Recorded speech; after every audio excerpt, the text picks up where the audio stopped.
the diffusion equation, and the equation which you have solved is, yeah, can you recollect?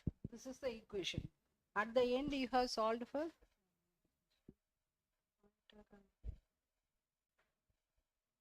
isn't it? Separately we have solved the this term d by dx of k into dt by dx, where k is given as the thermal conductivity. Can you recollect? Is it okay? K is the thermal conductivity, and we have discretized that one, and we have written it as a this one tridiagonal form. We have chosen 5 nodes. Am I correct? We have chosen 5 nodes, and you have the code also, and that code can be increased for any number of nodes. So you have tried for 5 nodes, increase that to 10 nodes. That means you have to give delta x as proper one. Yesterday we have taken 0.1 delta x. Instead of that, yeah, that's it. Okay, 0.505.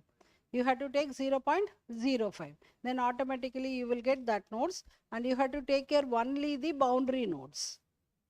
Isn't it? Boundary nodes.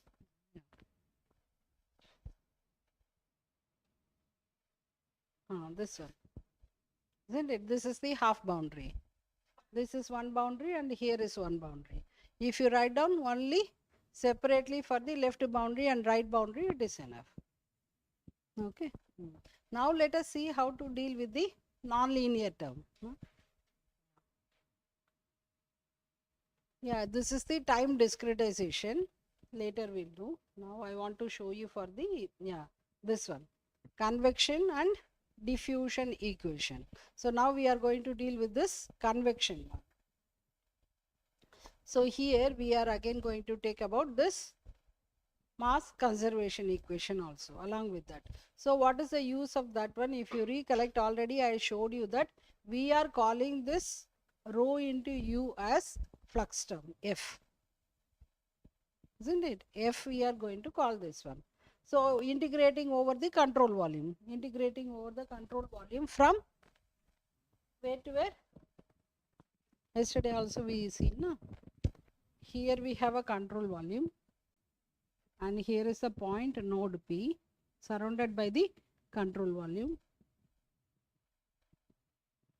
If we take the control volume, so varying from west to east, west to east.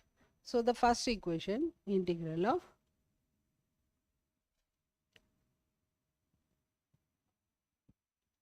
one D case, no? So integrating from over the control volume. Okay. Then if I integrate this one, so what we are getting?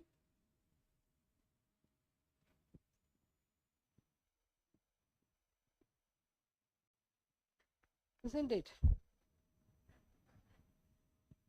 Isn't it? Rho E at the upper one minus the lower. We write down this one, then we can write down this as the notation only. What happened? Huh? Rho U. Yeah. It's a velocity, or some phi also people used to denote whatever they want. Okay. Especially it is for velocity, so we are specifically writing U. You are correct. Yeah. What is F here? Flux term. Okay. The other one we have the diffusion term also.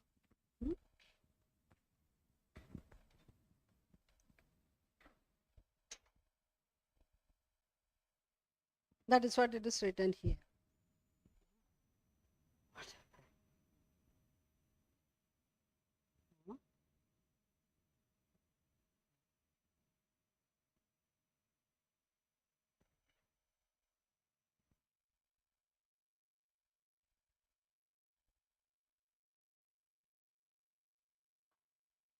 Okay. So we are writing this one as rho U5 minus, I think you can recognize the left side. Again we are integrating over the control volume. The second equation is written here. The second equation is integrated over the control volume from W to E. That is why we have here this term. Same thing only written here. Yesterday we have seen only the right hand side part. Now here we are having the left hand side part. Now what is our aim? How to find out this phi value in the left hand side. One way is phi E is located here at this point. Okay, so what we are doing? We are taking the average of the neighboring points. So instead of phi E, we are replacing that one with phi P plus phi E divided by 2. So what about this point? Phi W, it is the average of these 2 points. Okay, you see there. See here, it is the average of the neighboring points. Again here. Okay, so that is what it is written here. Now the notations are shown here. F and this diffusion, flux and diffusion. So one way to deal with this nonlinear term is rewriting like this. Now again you have to collect the usual way. AP phi P equals to, can you recollect? Yesterday we have written now. AP TP equals to, now we are going to write down the next step.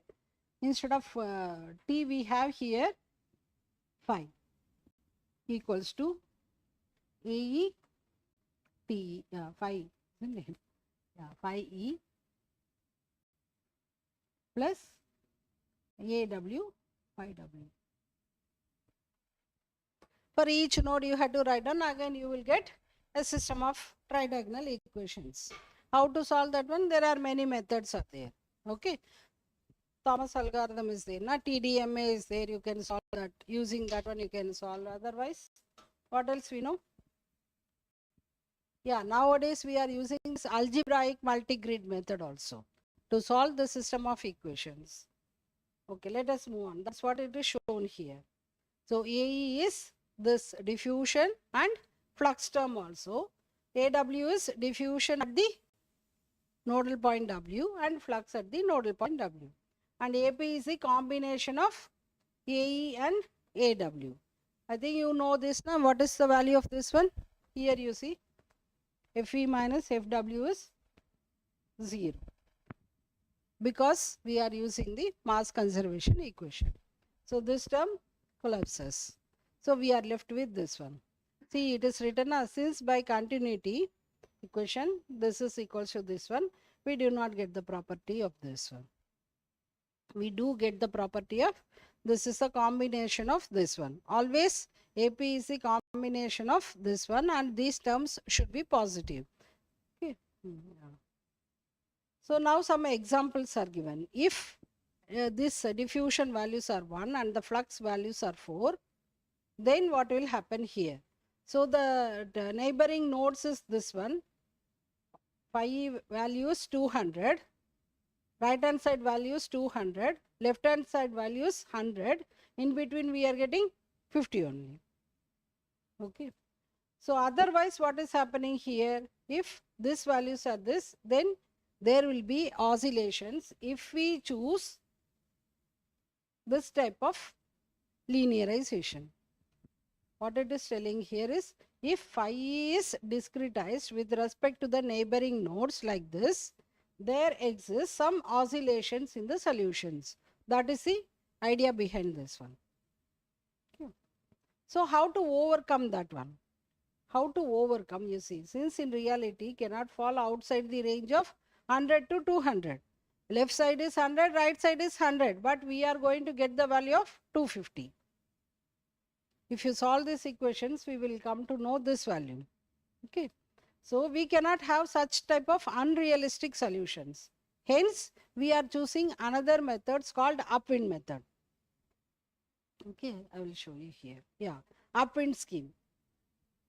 The name itself tells that the movement will be in the upwind side. Okay, if it is in the downwind, choose the previous one. If it is in the forward side, choose the east one. If it is in the backward, choose the west one. Have you understood the idea behind that one? So we are not taking the average. We are going to choose the neighboring value according to the flow direction. Okay. According to the flow direction, we are going to choose that one. So that is what it is given. The value of phi at an interface is equal to the value of phi at the grid point on the upwind side of the face. So here you can see very well that, okay, what is the value we want? We want to know the value of this one, phi e. So what it is given? If Fe is greater than 0, what is Fe here? This one. Fe is rho u e. If this value is greater than 0, then choose like this. In the code, you have to write down phi e equals to phi p. If Fe is greater than 0. Otherwise, you have to choose like this. Okay. The same value. Otherwise, you have to choose phi e. If it is less than 0. This value, what is this? The control phase value at E of the variable phi is greater than 0. Then choose the previous one. If it is less than 0, then choose the neighboring one at the point E. So this is the idea behind this one. So now we are rewriting that equations. Instead of u5, we have written here rho u, we have written here f. Instead of rho u, we have written here f. Okay. So in a mathematical formulation, we have written this. Okay, this way. So it is evidence from the above equations that no negative coefficients would arise. Thus, the solutions will be always physically realistic. That means one solution is positive, immediately in the next neighboring point, the solution is negative. Like jumps will be there if we use the previous one, that is average of two neighboring points. Okay. Instead of that, if we use the upwind scheme, that condition will be avoided. Okay, that is the advantage of upwind scheme for the convection term. Yeah. So this is another scheme, exponential scheme. Even upwind scheme gives the better results in comparison with other schemes like exponential scheme. Another one is quick scheme we call quadratic, hybrid scheme. There are many schemes are there, exponential scheme and hybrid scheme, then power law scheme.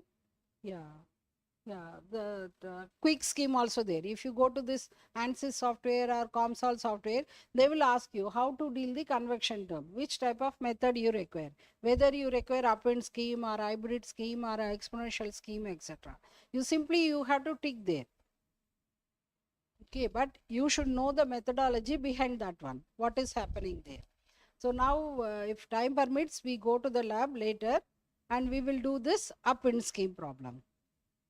Okay, one problem we can try there. So that is what I want to say you. The next one is about the convection diffusion equation. Already we have seen for one-dimensional case. This is for two-dimensional case. That means we are going to consider y direction also, x and y together. Okay, the figure it shows like this. So in the compact form, how we are writing the system of equations? Already we have written for this. AE phi E we have written, AW phi W we have written. Now we have to include north and south also. If it is a 3D case, top and bottom they call. Instead of telling Z side, they used to use the terminology called top and bottom. Okay, I, J, K. In the X direction we use I, Y direction J, the Z direction K. Okay. Okay then. So all the coefficients are given here, including the source term. So this is what I want to stress for this 15 minutes about the how we are using the convection term, how we are dealing the convection term in the finite volume method. Okay. Okay then.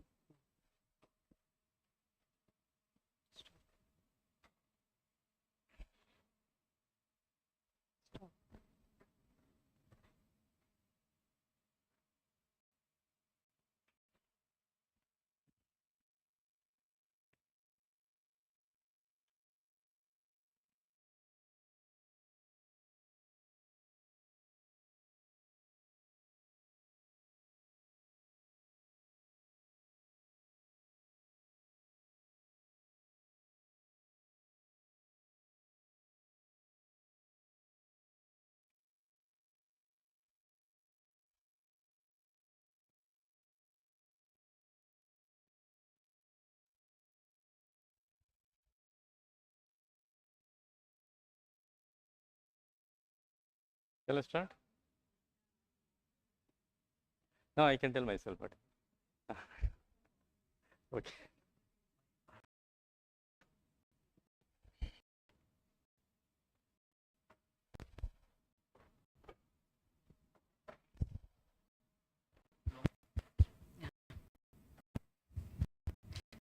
Yeah.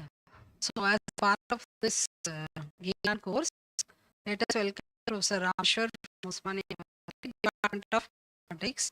He contributes a lot for such type of problems. Mainly he works in this plane layer problems. Okay, plane layer rotating magnetoconvection. Different types of problems he used to work from his PhD. So he uses analytical methods, not like me. I am using computational methods, but he uses analytical methods. Mostly they are called as weakly nonlinear analysis about the linear stability.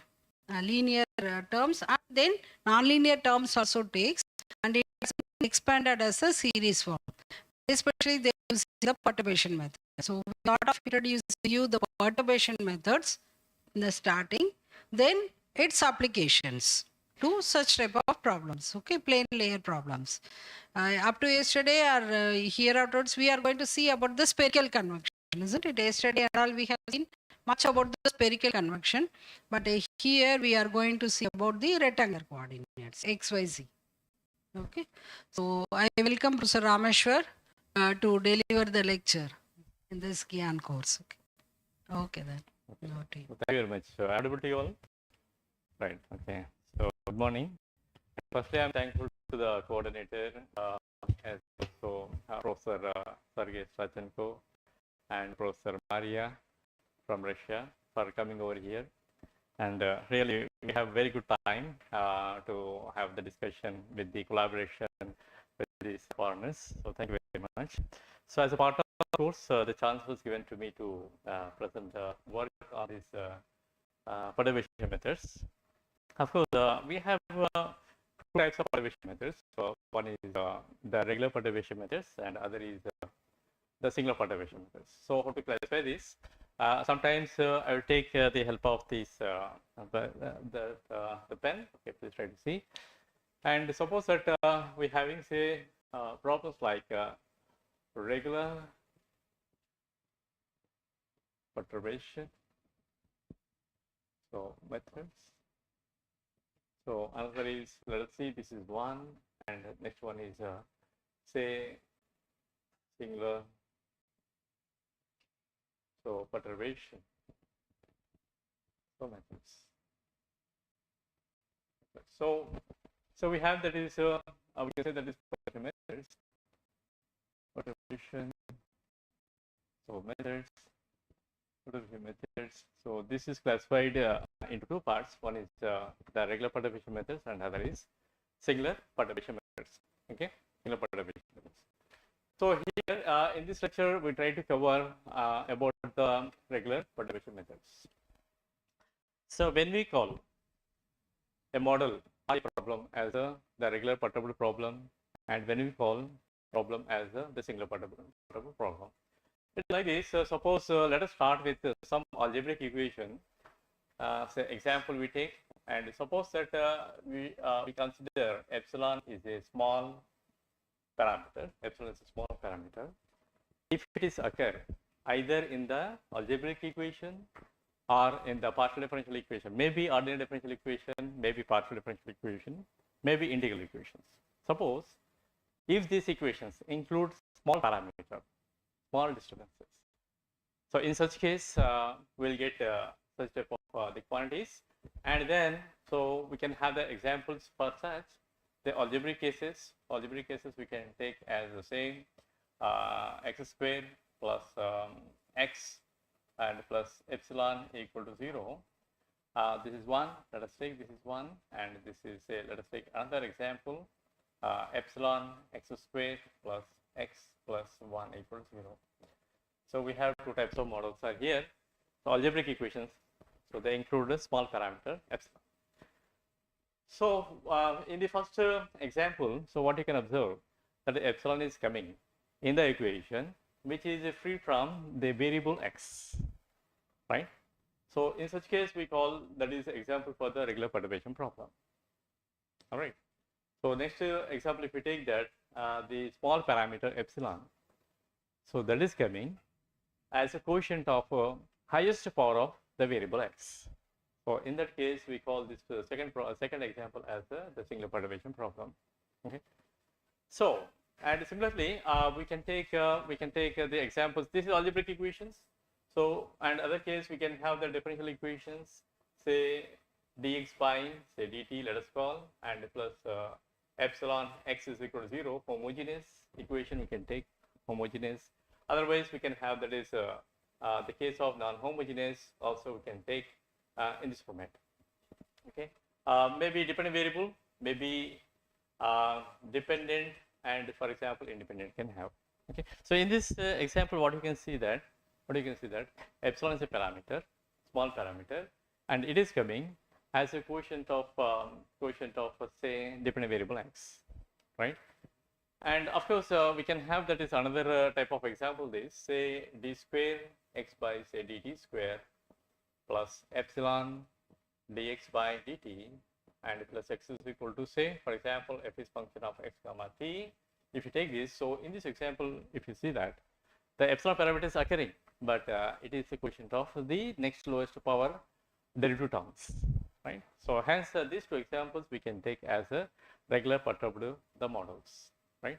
So similarly, let us go to the next one, that is for the case of these singular perturbed problems. Say for example, if we call this epsilon is occurs as a quotient of such case, right? So and other one, let us see, that is epsilon d square x by say dt square and plus say dx by dt and plus x is equal to say f is function of x comma t.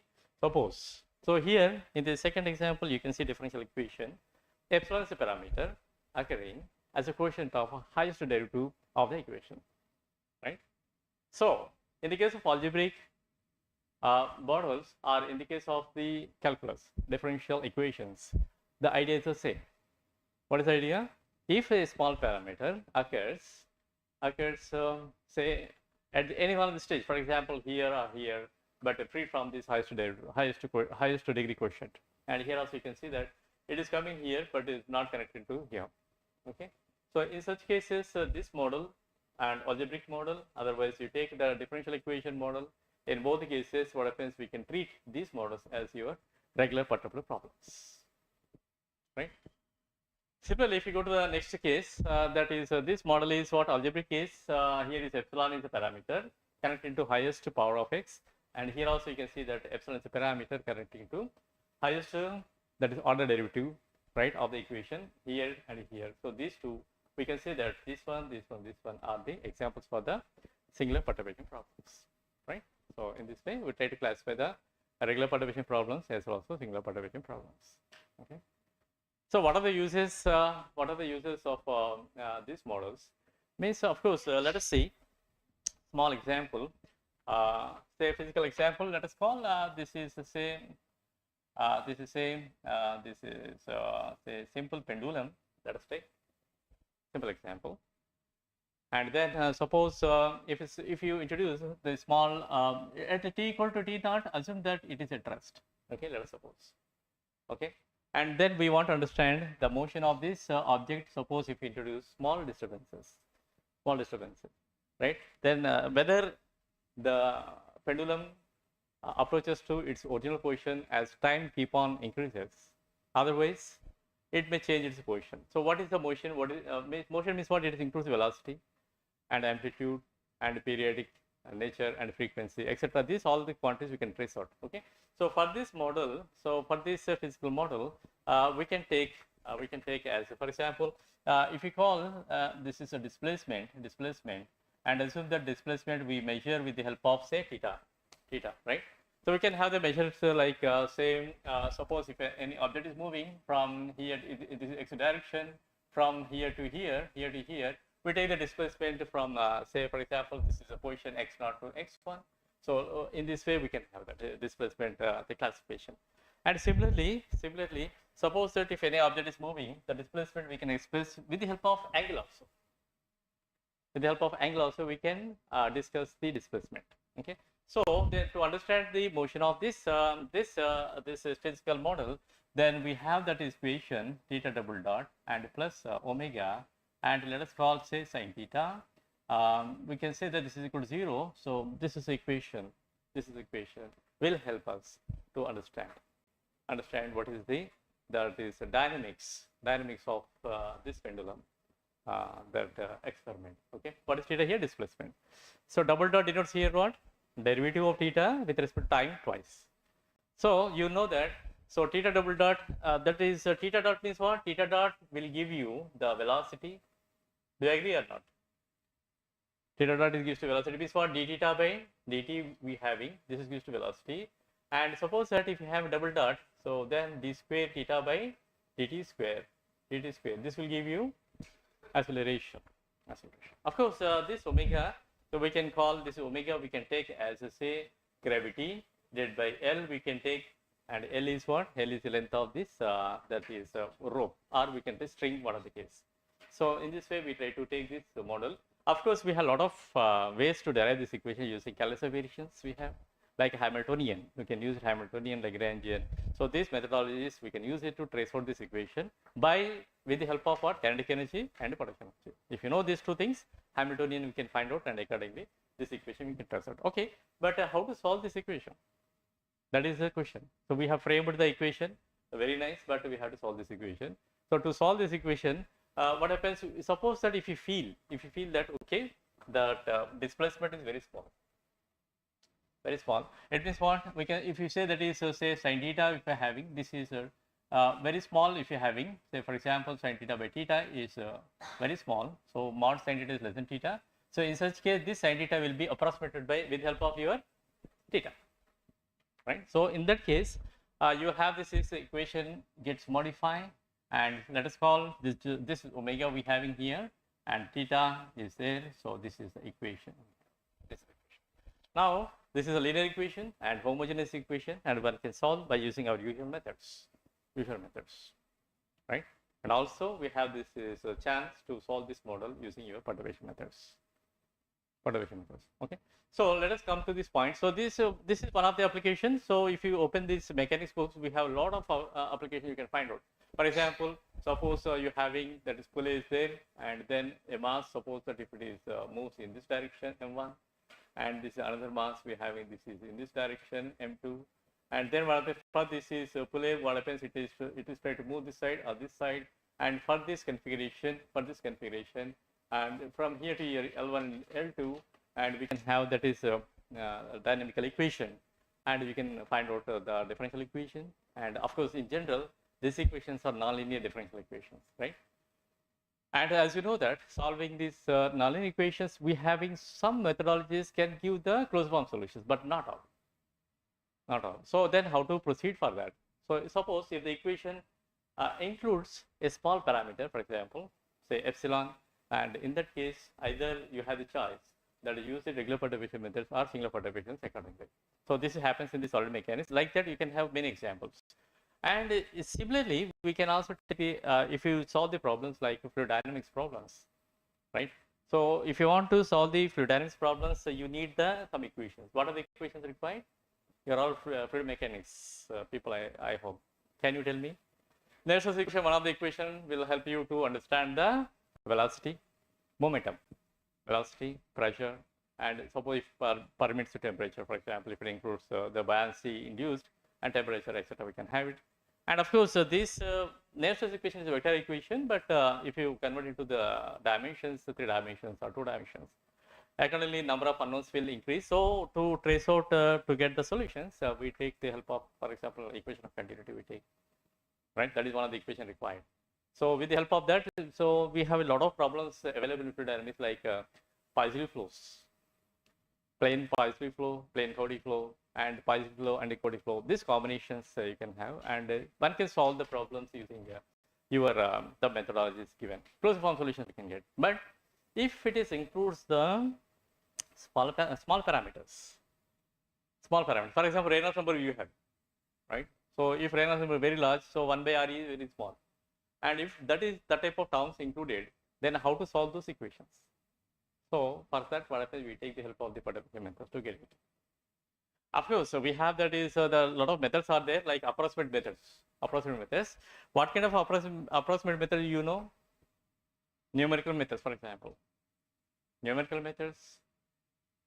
Maybe, of course, finite difference method, finite element methods, finite volume methods, spectral methods, etc. All these methods we call as the numerical methods, which does not give the exact solutions. They give the approximate solutions. So similarly, perturbation methods also deals with the approximate solutions. That will not give the close. That is what exact solutions, right? So here is, of course, this is the equation you are having. This is the equation, and you can solve this equation as your quadratic methodology. You know, quadratic form like x squared plus bx plus c equal to 0 equal to, how to find this is x value here, minus b plus or minus b square minus 4ac divided by 2a. Use this formula and you can get the result, right? This is a closed form solution. And also, right, so what are the results you get from this? And using some ad hoc approximation, it is called asymptotic approximation, also we have call it. What is that? Ad hoc. It means empirical it is. We feel that, okay, if you take this expansion, you may get the solution, or if you take this way, you may get the solution with respect to the small parameter existing in the equation. So then, like a power series, right? You know power series methodology, differential equation you have, and power series method is there, and expand that is the solution in powers of x, for example. X is an independent variable, and then try to get the what are the constants getting in the power series, and finally you get the solutions, right? That is power series method. So here also we try to expand, that is in power series method up to some extent. And then what are the results you get, and both can be comparable. So what is that here is ad hoc basis. Ad hoc basis means what? That is called asymptotic method we can call. What is that? Asymptotic method. So those who are working in the perturbation methods, so they have to use this the terminology like asymptotic methods, right? Okay, so this is a small ideas about the applications of perturbation methods like mechanics to solve the problems of mechanics, which are obtained from this Hamiltonian's principle, otherwise by using your Lagrangian principle, and by using your D'Alembert's. So do you aware of that? D'Alembert's principle, etc. Use these methodologies to get the equations of the dynamical systems to trace out this. Okay, that is one point. Solid mechanics it is. Okay, and similarly, fluid mechanics problems are there. So those problems are very dangerous, as Professor Rani said, that we get the problems of nonlinearity, right? And they are taking some help of this converter upwind scheme, forward, backward, etc. All the combinations, and they may give sometimes good results, sometimes they may not. We don't know. But of course, so the perturbation methods also existing. If you use it, definitely you get the better solutions. Better solutions, of course. Right. So let me go into the small ideology. Okay. So now here I read out here. So most of the physical models facing by the physicists, engineers, and applied mathematicians to exhibit certain essential features. What is that? To exhibit certain essential features that exclude exact and analytical solutions, right? So it means what are the problems generally? So if you solve the problems like related to the fluid mechanics or civil engineering or chemical engineering, etc. So those models are nonlinear models, right? They are not linear. You know that how to classify the linear non-linearity that is available with the help of some parameters existing like Reynolds number and so on. With the help of that, we can trace out laminar flows or turbulent flows and so on. And then, and suppose that structural engineering, for example, mechanical people, right, the designing, etc. So those are nonlinear. So it means what? The physical models confined into the real world, they are not linear models. They are always nonlinear models, right? So then what happens for the nonlinear models? We don't have closure form solution. We don't have methodology, right? If you Christian to develop one methodology, okay, that is good, but we don't have that knowledge. At present, we are at this stage that is what are the available methods are there. Just we had to use it. We had to use it and then try to implement to get the solutions. So this is only we have in front of us, but nobody have the time to develop some new method, etc., right? So let us see. This is the problems we have in the first one. Okay, the features include nonlinear governing equations. That is what I was telling you. That nonlinear governing equations and non-linear boundary conditions. Yeah, it is very important. Boundary conditions at known or in some cases unknown boundaries, so variable quotients or complex boundary shares. Yes. So it means what? The important thing is you have use a mathematician, for example. Okay, you see that that the physical model is you have seen differential equations, and you feel comfortable. I can solve this. I have some method tools. I have with the help of that I can solve it. But in that model, very important thing is that the boundary conditions. Boundary conditions. If you are able to give correct boundary conditions, then 90% the work done for the model. 90%, right? And suppose that if it means for 10% only you have to do, 10% you have to do with the help of your computer knowledge and using the softwares and etc. Only 10%. Whatever you are saying that I am writing this code and this is the problem I am getting, that is problem, that is only just 10%. But 90% is what? Fixing the boundary conditions, correct boundary conditions. That is really challenging. It's not easy. Okay, the model and as also the boundary conditions. These together very important to understand about any physical configuration. Okay, maybe in fluid dynamics or solid mechanics and etc. Okay.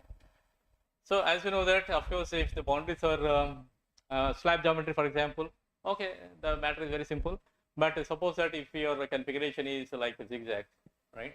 So in such case, the boundaries are very, very dangerous here, very complex boundary, and then to impose boundary conditions on that, it is not easy. Suppose that if you have slab geometry, so this is slab geometry, and this is horizontal geometry, this is x direction, that is suppose y direction, and the fluid is flowing in this direction. Suppose that this is fixed, this is fixed. Okay, it is fixed, and assume that velocity along this direction is moving on the boundary. No slip condition. Okay, no slip condition is 0.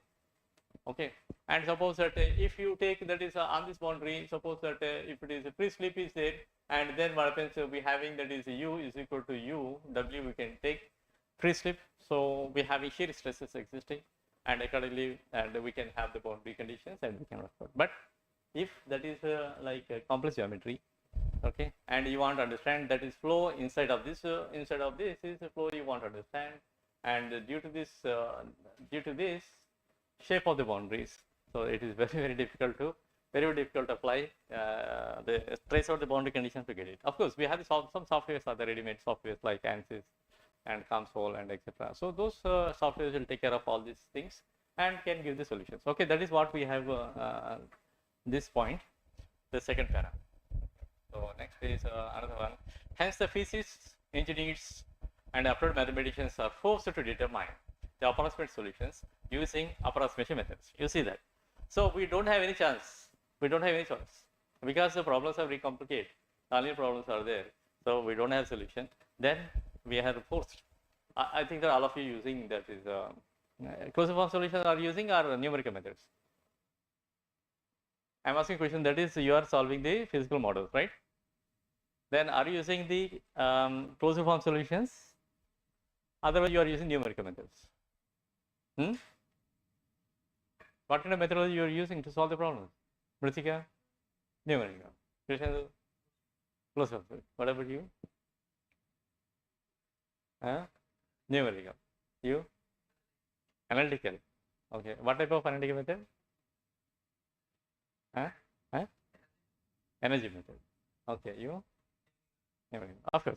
So these methods, of course, I told you already. That is the numerical methods or perturbation methods are approximate methods, right? Not exact methods, right? So then, due to all the problems, all the people sitting here, so you are using that is approximate methods, either numerical, otherwise your perturbation method, any one of them you are using. Okay, right. So this is what is the problem we are having.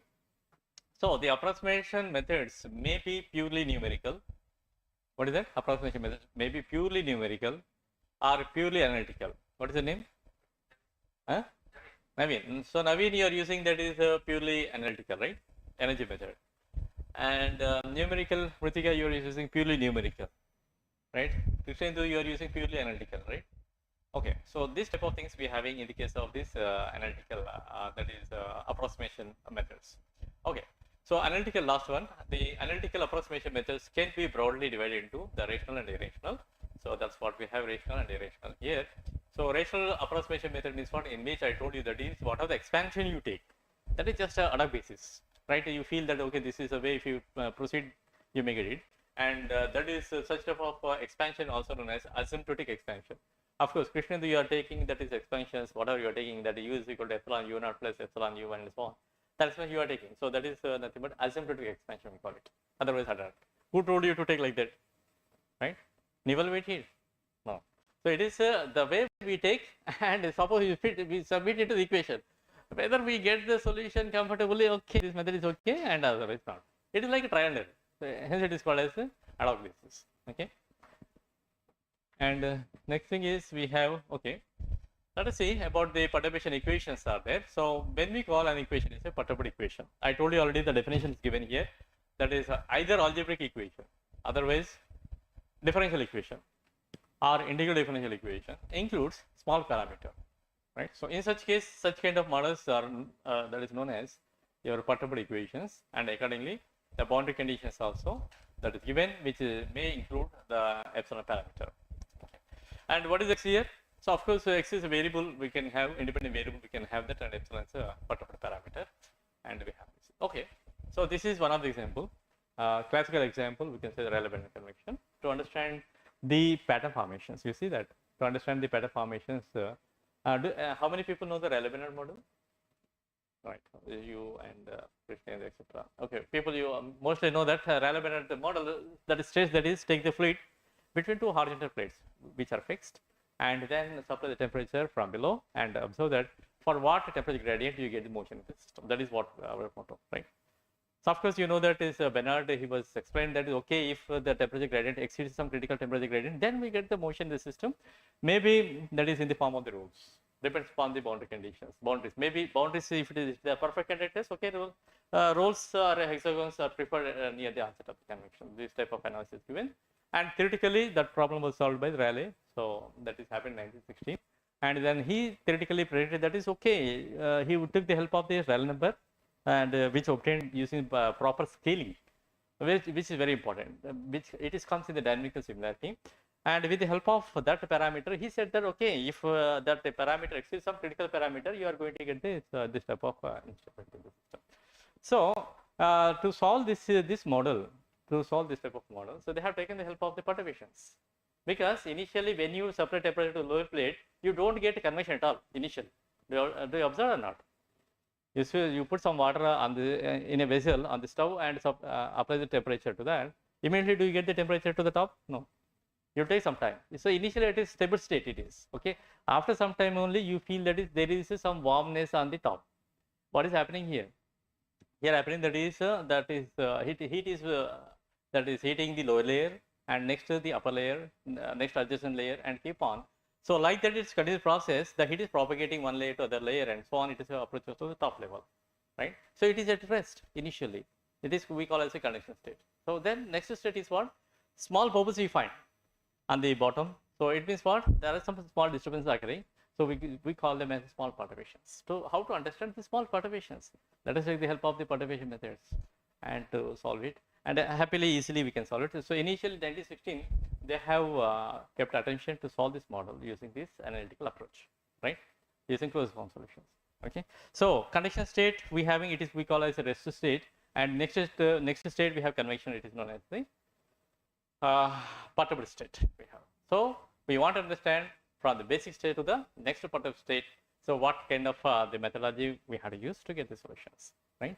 Right. So here is we are effectively successfully we have used the Rayleigh used the perturbation methods to get this the idea that how to explain for the occurrence of this pattern formations, right? It is happens in the fluid dynamics, right? Partially fluid. It is like a partially type of flow. Okay. So then next we take this is you see this is small experiment. Of course, I took this is from the website, of course.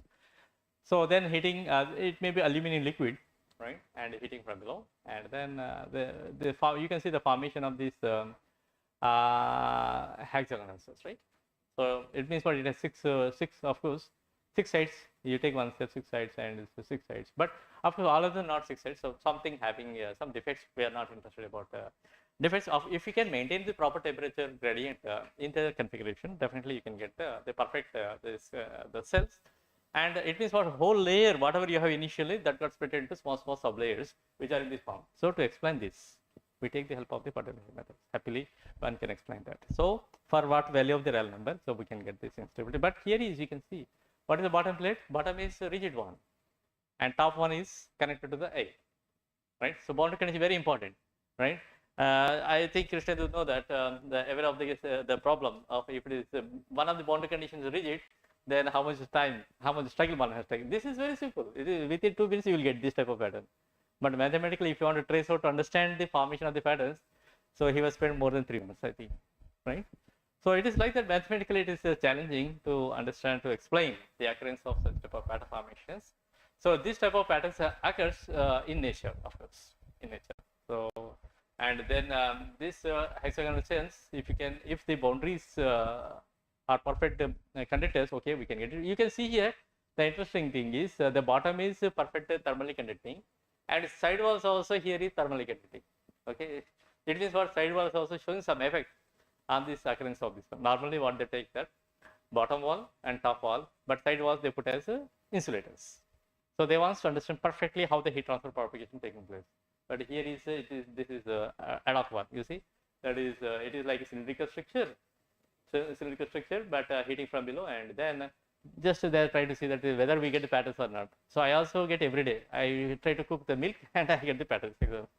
Okay, because if I make improper things, then we can get. Okay, to understand such type of configurations, one has to use the perturbation methods, right? And of course, this is a small example I am giving here is these are the Navier-Stokes equation, for example, equation of continuity and the Navier-Stokes equation and the heat equation in the perturbed form. And by taking the fluid is incompressibility and taking the help of this that is the gravitational effect, right? The buoyancy effect as a body force. So then if you use the suitable scalings, the scaling is very, very important.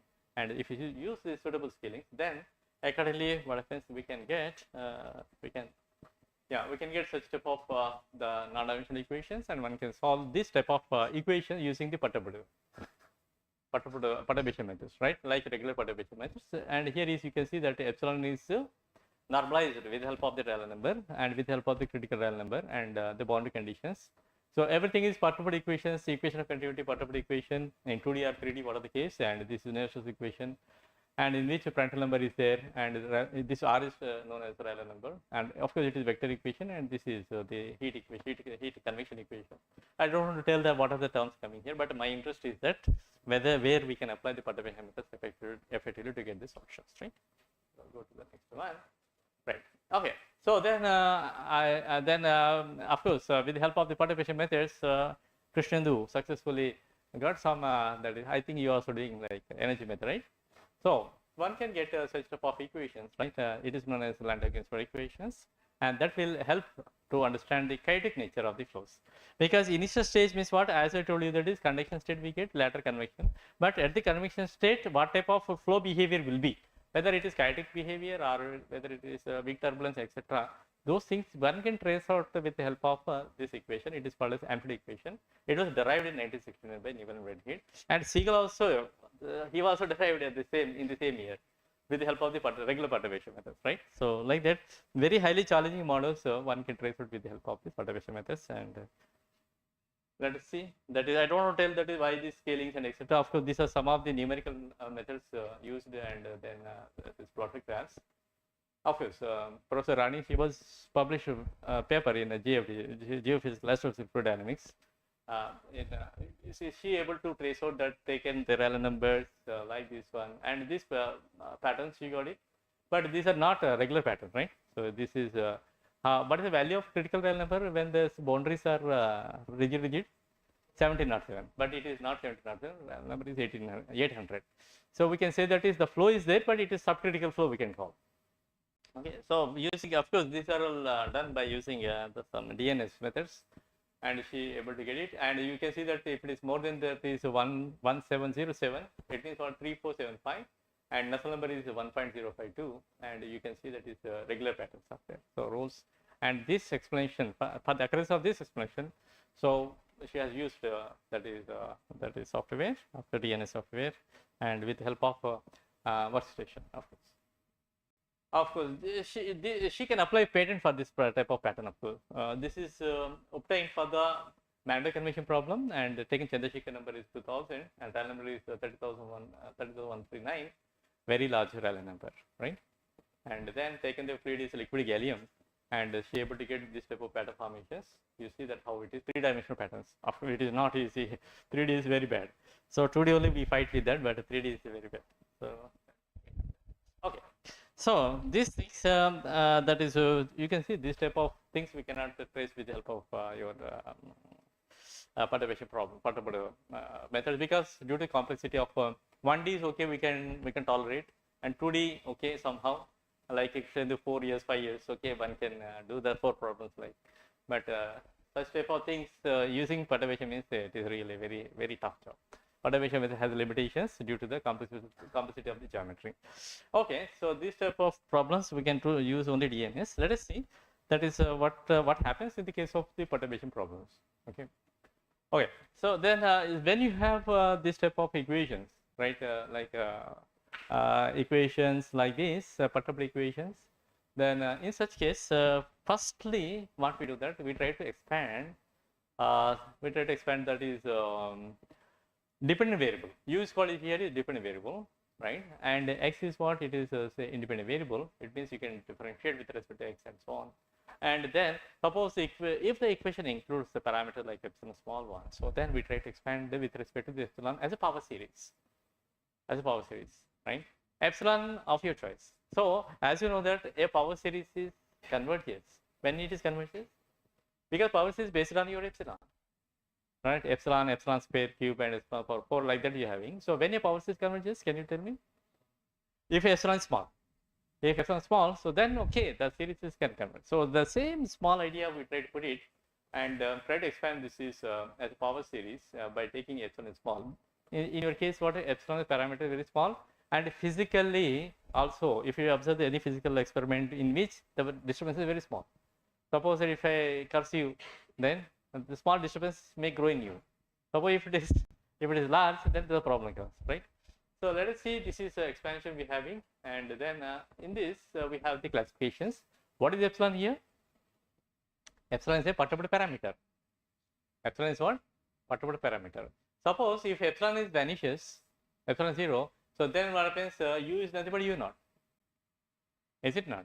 So in such case, what are the perturbable differential equation you are having, right? That is become as unperturbable equation when epsilon is 0, right? So that is what we are having this idea here. And in this expansion, what is the first term we call? What are the next terms we call? So first term we call as this leading order term. Keep in mind that it has some name known as leading order terms. Okay, it means what? You see, if you see the Taylor series expansion f of x naught plus h. So how to write this is Taylor series further? F of say x naught plus h. H is small. So then f of x naught you having plus h. F dash x naught is there plus say order of say h square. Can I say this is right? So in which the first term is the dominant term, and if h is small, then okay, this impact will be a little bit on this term. And if you go higher order, so this impact of this term may be very small on this term, first 2 terms. So in such case, what we call this first term we call as leading order term. Next term we call as a correction term. In Taylor series, from Taylor that you can understand the same thing. Idea put it here, and here if we have this unit is called leading order term. Other rest terms are there, epsilon u1, epsilon square u2. So they are the higher terms which we call as the correction terms. So these are the terminology you have to keep. Small ingredients are required to understand the perturbation problems, which are very limited. So this is one of the important things, right? So if the method is successful, so then u naught x will be the solution of the unperturbable equation. Okay, when successful, then u naught is what? It is called as the solution to the unperturbable. Unperturbable means epsilon 0, right? Right. So this is one of the algebraic equation. Let us take this algebraic equation is the u value, okay, and u is equal to 1 plus epsilon u cube, right? And this is not a differential equation. Be careful. It is just some algebraic equation in which epsilon is included. What is epsilon here? Epsilon is very small. So how to solve this type of algebraic equation? You have your usual methods, what you learned elementary levels. Use the same trick to get the solution. Otherwise, another scope is just very simply you can solve using your perturbation methods. Let us see here the expansion. So you try to, as we have committed that you have to expand your variables with respect to epsilon. So let us see, this is expansion in which u0 is there taken as 1 for our convenience. Okay. You can see here, if epsilon is 0 here, suppose epsilon 0, then what is u? 1. So that is how u0 is I have taken is 1. Okay. Right. So this is, the first one is what unperturbed, as I told you before that if sorry. Yes. So here is what u0 is what? Solution for the unperturbed solution. Unperturbed. Where is u0 is coming in the expansion? First. Right.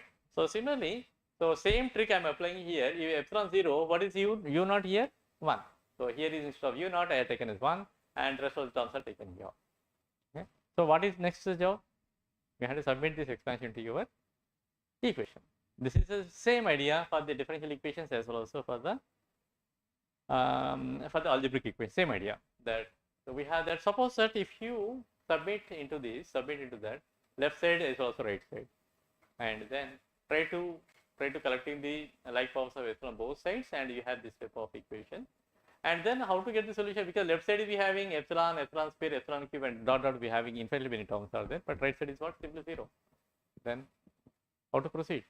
A plus b plus c equal to 0, for example. What is that? A plus b plus c equal to 0. What is one of the solution?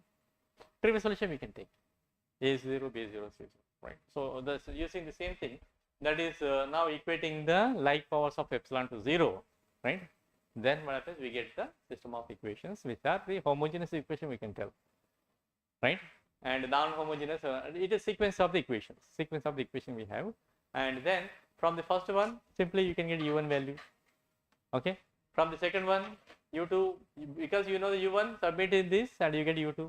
And then here is u2, you know, submit here, you get u3.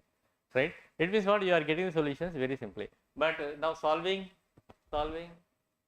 this equation, u is equal to 1 plus epsilon u cube, third degree polynomial equation.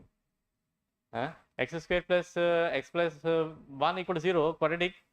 You can write the solution what I told you. Then higher order, cubic, and fourth order, how to find the roots? It is not easy task. Okay, why not use perturbation method simply, and we can get it. Okay, now we have, this is the way we have sequence, and then you see from the first one is what? u1 is equal to 1 we having. So u1 is 1 we got, and the solution of u2 plus 3 u1 is given by u2. This is equal to 3 we got, because u1 we know previously. And the solution of u3, so you can find out using this is 12. So then submit into the expansion. What is the expansion you have now? Yes, here you have the expansion. In this expansion, u1 you know that, and u2 you know, u3 you know, and if you submit here, so finally you are here. U is equal to 1 plus epsilon and 3 epsilon square and so on. Okay, whether it is works or not, that is important thing, right? Okay, so let us see. Epsilon is 0.1 if you take, and then you having the exact methodology. It means what? Just if you go to the system and solve it, like MATLAB and Maple, and if you solve it, then you have, this is the solution for epsilon value 0.1. And if you use perturbation, this is expansion. If you submit 0.1 here, then you get the solution 1.142. It is close, right? And suppose if epsilon is again still small, 0.01, right? So in that case, so this is what?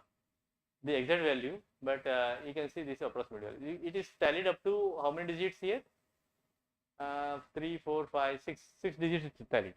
If you take epsilon value small, then it is, the method is work, that is better. Still small one if you take, so this is almost. It means what? You can, what is the conclusion from this one? Yes. So the perturbation method, as we have said that the perturbation method works if epsilon is small, right? Successfully it can give the good results, right? So in this way you can proceed. For solving this algebraic equation, right? So I hope you understood this, right? Okay. So let us take another. This, of course, this model is comes under regular or singular perturbation problem. Is singular? Right. It is singular one. and then we go to the, even though for that it is betterly worked. Okay, sometimes it is not. Okay, let us take another model. So it is regular perturbation problem. Let us take this, and then as usual, our expansions. Let us take x is expanded in power series of epsilon. Can I say asymptotic or not? This expansion asymptotic or not? Ad hoc, it is ad hoc basis we had. Okay, if you take like this, you may get. Huh? Okay, 10 minutes I will little bit. So you want a break? Coffee break?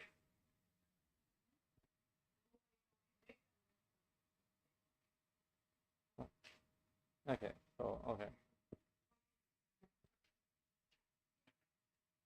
Okay.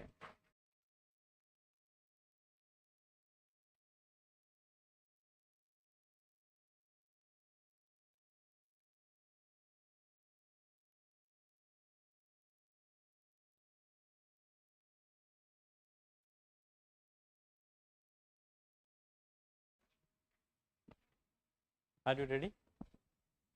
Okay. Okay, so small again we come back to this talk. Shall I continue?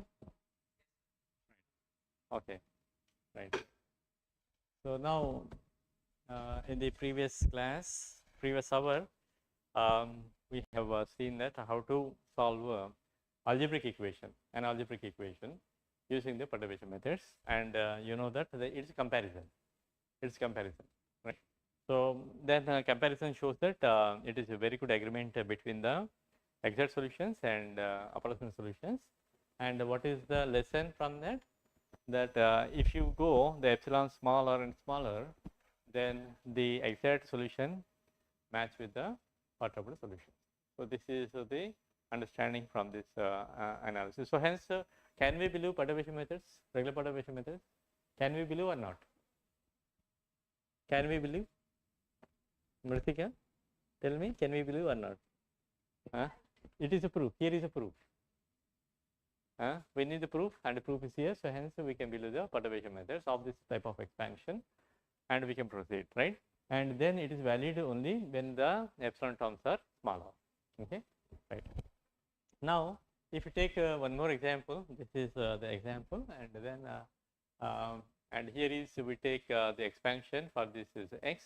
So epsilon here is what it is coming, that is it is not connected to the highest power of x. So hence peacefully we can use the regular perturbation method, in which the expansion is taken as follows, and then we will have here is it is unperturbed solution. When you get for epsilon 0 you get it, but you have two values here is one is 0 and 1, right? So you can solve from this one, you can find out what is the solution. That is you have here is, so if you use epsilon 0 you will have that is x square, and this minus 1 is 0, implies that x equal to 0, x equal to 0, and other is say x equal to 1. Okay.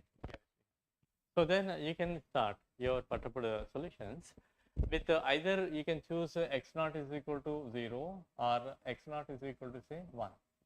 Either you choose this is try to go to expansion x epsilon is equal to, first one is 0, for example a naught, this let us call a naught, and then next one is epsilon a1 and plus I'll write everything here is a naught plus epsilon a1 plus epsilon square a2 and so on we having that. So in which what happens, you can choose x naught is equal to a naught is equal to say 0, and then you get the result corresponding to your the 0.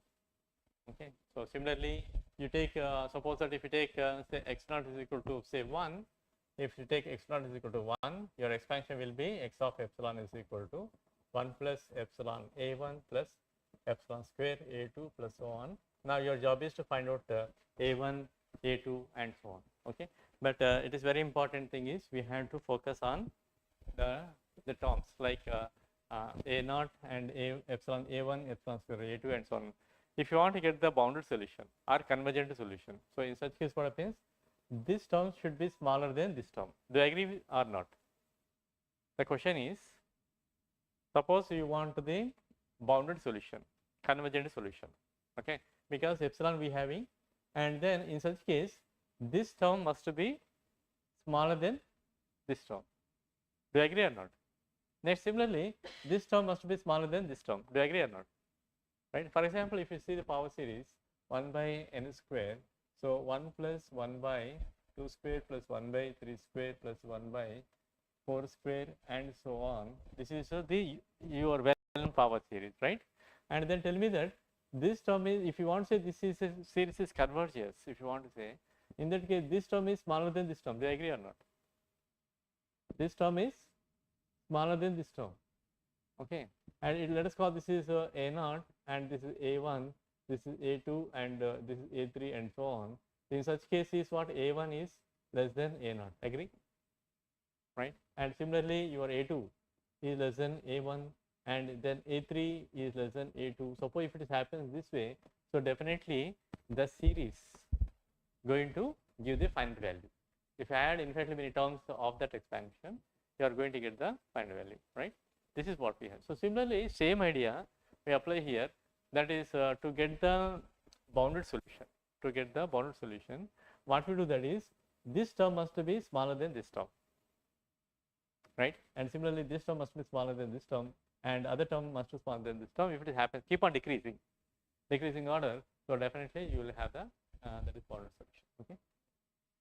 Now here is some important observations are here. You can see that these numbers you should have, that is n, of course. Let us see what the expansion is. So what x of epsilon is a0 plus epsilon a1. This is asymptotic expansion as earlier. And what you have to find out? A1, A2, A3 you have to find out. What about A0? What about A0? A0? A0 is you have already chosen here, either this one or this one, any one. Okay. So then what A0 we have already with the whatever you having, that unperturbed case. So here is these numbers should have the order of A0.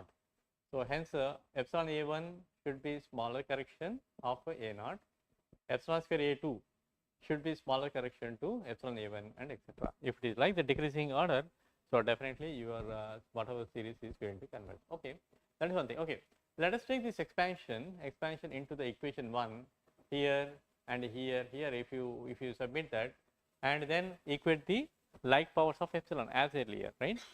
So in that case we get the sequence of the equations. This is first equation and this next equation. This is okay. And suppose if you see this epsilon and epsilon square and epsilon cube, for example epsilon 4. First one could be if you take first one is A0 you have, right? A0 means what? Epsilon power 0. Okay, this is epsilon and this is epsilon square and this is, say, for example epsilon cube. You see epsilon power 0, epsilon square, epsilon for this expansion. And the first one is what? A0 minus 1 you get. Okay, first one. Okay, so here is you have this is okay. Next epsilon case, what happens? Epsilon case you have, that is 2 A0 minus 1 and A1 is equal to minus 1, the next one. And if you take other one, 2 A0 minus 1 and A2 is equal to minus A1 square minus say A1 square, okay, and so on. So you can see the observations here. From the first thing you can find, it is nonlinear equation, right? Nonlinear equation, and from this one what is the A0 you can find out, either 0 or A0 is 1. So we choose 1 here. And if you take that, submit here, so you will get what is A1. How to find A1 here? How to find A1? So the simplest that your A1 value is equal to minus 1 divided by 2 times of A0 minus 1. Do you agree with this? This is right. Okay. It means what? You know A0 value, submit here, you will get this. This is a rule same for the differential equations also, keep in mind, right? So similarly, and from this is also you can say A2 you can find out minus A1 square divided by 2 times of A0 minus 1. Okay. So you know A1 from the previous step and submit here you get A2. So hence what happens, you find out what is A0, A1, A2 and so on, all the values you find out and you can get it. Okay. So then what happens, by seeing that you can see, so this is the term is fixed, 2 A0 -1 fixed here, here also 2 A0 -1, and coming also you will get a similar way. Okay, so in such case, why not you write it is in the general case as L is, let us call L as operator this.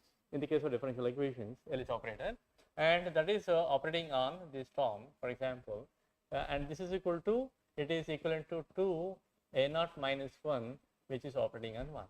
What are the things coming here? Okay, it is same for the case of differential equations. Differential equations also, you take the epsilon coefficient equal to 0, epsilon square coefficient equal to 0, epsilon cube coefficient equal to 0, you get the system of equations. You get a system of equation, right? So then what happens, you write that L of this is equal to whatever we have this is, okay. Then how to find this is the value of this what are the terms coming here. So you take this is equal to you write that whatever we having something did by say L, something did by L. Is it not? Do you have experience or not? This is something did by the operator L. Are you able to catch this point? So accordingly, you can find out the what are the values coming here, A2, A3, A3, A4. For example, if you are having say L0, W0 is equal to say N0 if you have, okay, or if you want this is L0, W1 equal to N0 you have. This is a differential equation, right? It is similar to this, okay. Then how to find W1 here? W1 is N0 divided by L0, which is like this. So the idea, whichever we have algebraic case, is same for the case of the other. That is reflecting here, and accordingly what happens, you can find out the values and submit here. And if you submit this, so you will have this sequence of these equations. Okay, homogeneous. First one is of course it is non-homogeneous, and the second one is again we having A2 case. And then if you see the brackets, so having this operator type, okay. And accordingly you can solve if you choose A0 equal to 1, right, and then leading our term A1, A2, A3, all the terms can be traced out. And then suppose that now find the values of x epsilon for 0.1, 0.01, 0.001, etc. If you submit these epsilon values into the expansion, okay, then you can get the corresponding the solutions. Of course, as like this table you can create, and accordingly you can find the solutions. Okay. And if you like that, I can ask to the system that can it try this? I don't know. I don't know whether I can use it or not here.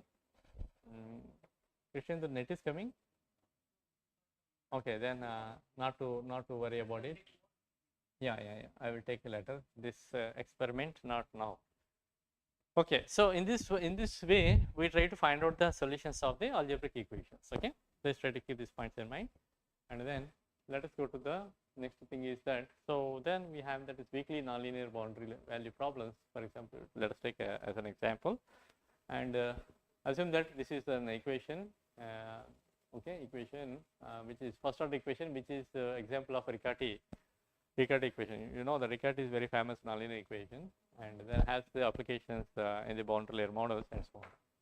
Okay, so let us see this is the equation, and here is first order differential equation, you know.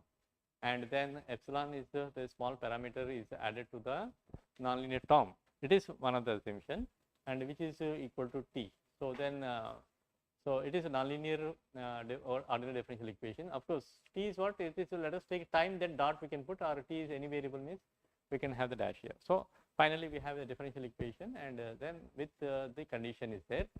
With this initial condition, we can have it. Okay. Okay.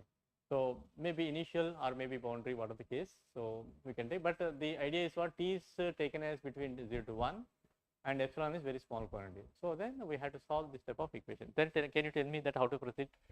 This is the example of regular or singular perturbation. Regular perturbation. Very good. Because epsilon is connected to these some other terms, but not your higher order derivative term. So very simply you can tell, and then you can go here. Okay, the problem is nonlinear problem, and it is also a non-trivial problem, we can say. The corresponding unperturbed problem, when you get, if you submit epsilon value 0, suppose epsilon 0, then what happens? There is no epsilon, no perturbation. So then no perturbation means what? Unperturbed problem, we can tell. So we have this unperturbed problem is there, and this is a differential equation, ordinary differential equation, and with the condition, and then you can simply solve this equation. And this first order, we need how many conditions? Only one condition required, which is present, and then we get the unique solution, and unique solution for the unperturbed problem. This is nothing but your u naught. Okay, how to find the leading order term? By putting epsilon equal to 0. Keep in mind this point is very important. How to get the solution for the leading order u naught or initial value u1? So for that, put epsilon value 0, and then I can find the solution. You have seen already here. So here what happens, how to find the leading order means what? A naught, how to find? Put epsilon 0 here, then find out what are the x values, right? Like x naught. So similarly, the same rule here, how to find unperturbed solution? Put epsilon 0 here and find the solution, and then this is nothing but unperturbed solution. This is what we have. And then we had to go to understand to solve this complete nonlinear problem using that regular perturbation. And as earlier you have done the expansion, here also same expansion in terms of the epsilon. Okay, independent variable is t here, but it is expanded with respect to epsilon value. But keep in mind that epsilon is very small. Same idea, expansion. Then what you have to do that is you have to submit this into the differential equation. And similarly, we need the boundary conditions.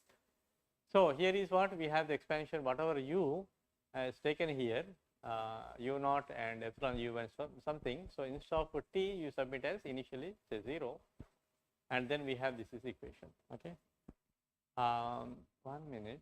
Okay, right.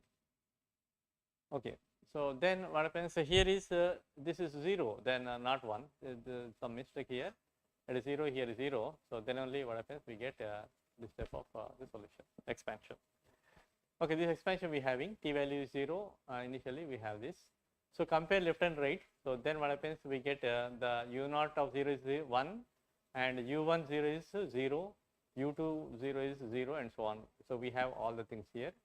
And then for the case of differential equation, compare this system of equation, we get this is non-homogeneous linear equations. These are non-homogeneous linear equations. So it means what?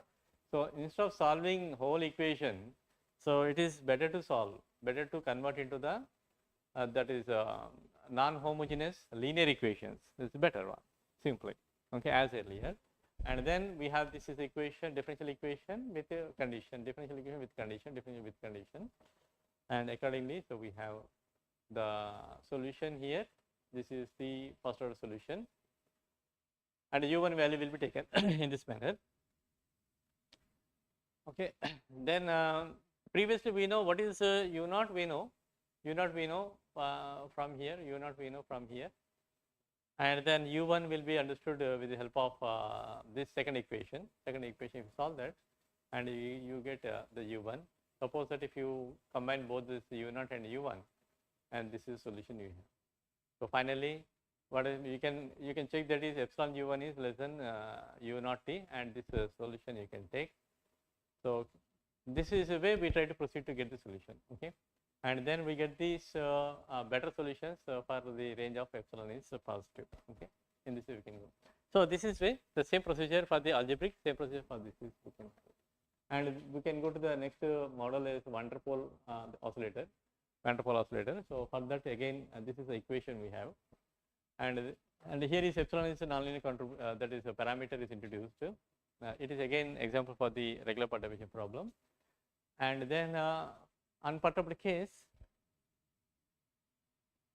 Yeah, unperturbed case, epsilon 0 is submit here. You get this equation, and this is a solution for the problem, right? This problem solution A and phi, these are the constants we need to find out using your conditions given for the model. Here is condition not presented, and then so we have that is if you want to improve this approximate solution, because if you take complete equation, so you have to take the help of this type of expansion as earlier, and then if you submit this expansion into the equation, this equation, and then you receive this shape of the expression, and expanding this epsilon both sides left and right, simplifying this is here is no epsilon and epsilon quotient, epsilon square quotient left side, right side is epsilon, epsilon square and epsilon cube quotients, and then you can compare those things to have the system of equations. Epsilon power 0 left side, you can see that epsilon power, this is we can call as epsilon power 0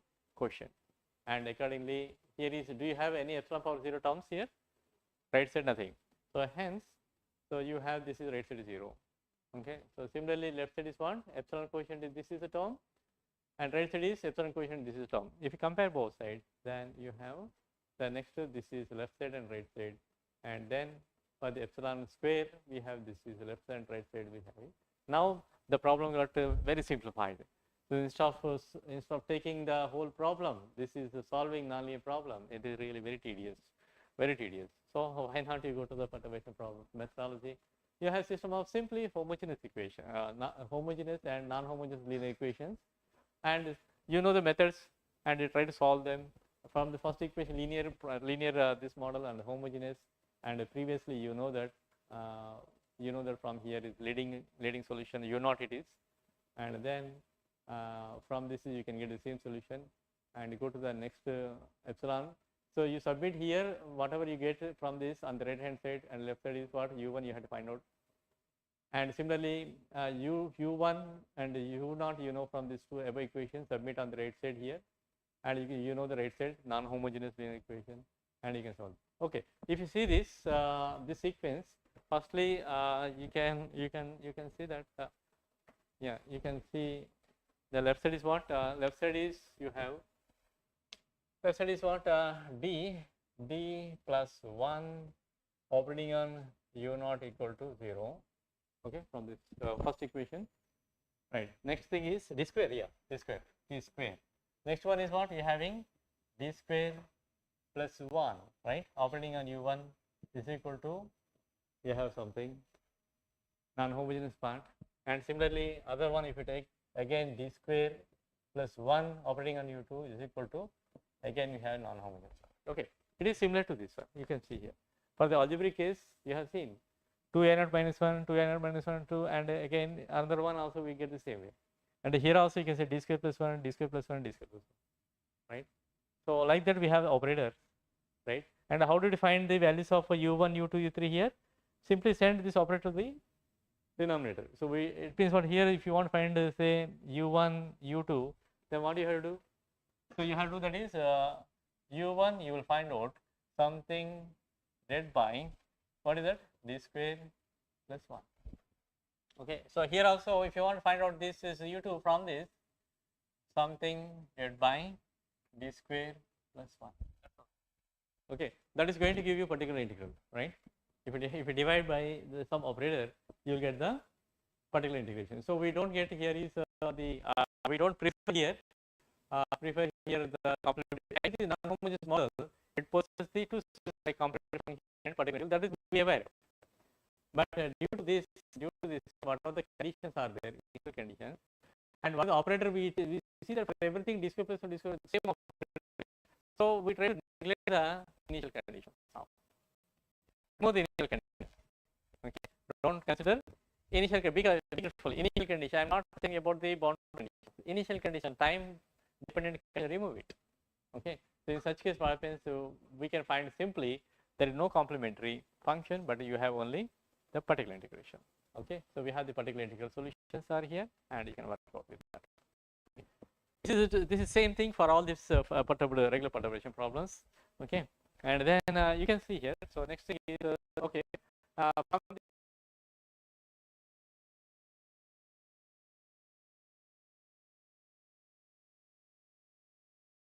Because you know that d square plus u0 is 0, right? And then you can assume the solution like a into e to the power of m into t, you can assume, right?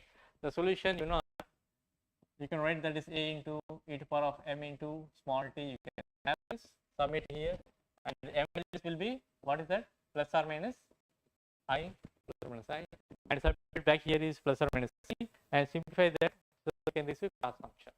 You can write it in terms of cos, and then value, and then take this from this by taking the entry. But actually we know that. I can't do this. Just to go to only integration, no complementary. Okay, that is one thing. So like that. So we know this u1 will right side if you see will get like this, and then of course if you want to proceed further, so you have to do some simplification, and that is right side is in this side, and then particular integration if you find out, so then we have the solution. You can t times of cos t plus phi minus 1 by 32. This is okay. Now here your u naught is what? Bounded solution, right? It is a trigonometric solution. Agree? It is a trigonometric solution. It is okay, periodic function. Okay, but whereas if you proceed further, so then u1 has two parts. One is it is t connected to the trigonometric function, and then here is no t. It means it is periodic function. So here among the which is periodic function, which is not periodic function, can you tell me? Among these two, which is periodic function, which is not non-periodic? Second is periodic function, obviously. The first one is non-periodic. So hence what happens? So as t is what? T is time here. For example, if time keep on increases, then due to this t, then everything try to increase and increase and increase, because this is bounded function, cos function is bounded, but due to presence of t, as t tends to infinity, this value keep on increases, right? So then what happens in such case, u1 will be unbounded solution. U1 will be unbounded solution when t is large. In such case, what happens? Our solution, whatever methodology we have, that fails here. Okay. In that case, what happens? This type of terms are known as secular terms. It is called as secular term. So we have to remove these secular terms by using some other methods we have to consider to do this type of things. Okay. So this is this type of methods we having, that is a straightforward method. It is actually what we do regularly. Method of straightforward, or BSc or degree, like what happens, we try to do t times of something or extra something, we get it, and then what happens, this is becomes as unbounded, and then just we write down that only. Okay, but we don't classify that whether bounded or not. But here is what, as t increases, this is becomes unbounded. So hence what it is, this we proceed in this way. This type of methodology we call as method of straightforward. Okay, so when it is fails, then we need some other kind of methods are required. Okay, let us see here. Finally, we get approximate solution by substituting solutions obtained from the 0th, first, second, etc. into the following equation, and then we get this. Okay, and here is what, you can start with the epsilon u1, epsilon square u2. In that way also you can start. It means here is started. The solution is what? It is started as a u is equal to u0 plus epsilon u1 plus epsilon square u2, okay, and plus so on. In this way you can take. Otherwise, you can also take that is u is equal to epsilon u1 plus epsilon square u2 plus epsilon cube u3 and so on. In this also you can take. That is also gives a solution. That is why it is called as asymptotic expansion.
Yes, that is the f of x naught plus h and h is on f of x naught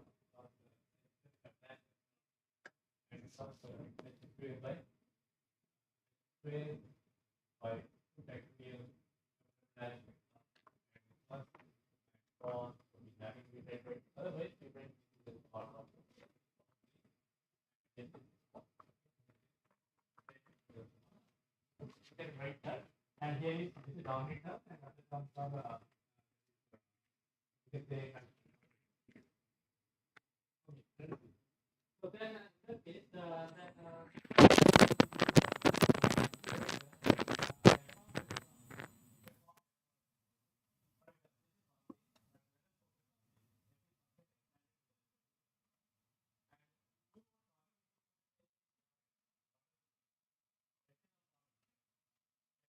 have one function but it is of order of what is it?